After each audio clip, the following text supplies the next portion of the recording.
Submersible boring কিভাবে করতে হয় এবং বোরিং করার পর কীভাবে ফিল্টার দেওয়া হয় সেটা আপনারা দেখতে থাকুন। শেষ পর্যন্ত ভিডিওটা না দেখলে বুঝতে পারবেন না ফিল্টার কীভাবে দেওয়া হয়।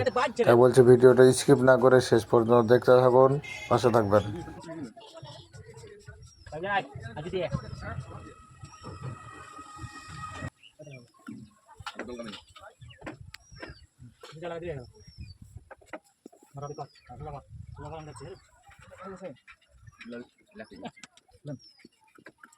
চলো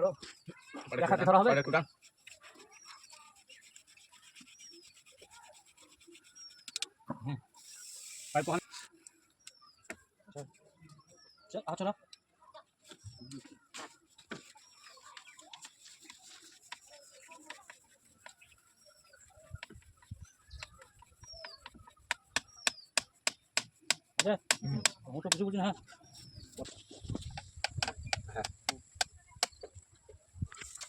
ছেড়ে দাও তুমি। ঠিক আছে এটা লাগবে।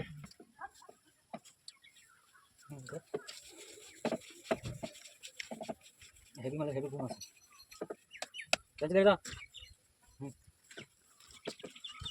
হুম হুম হুম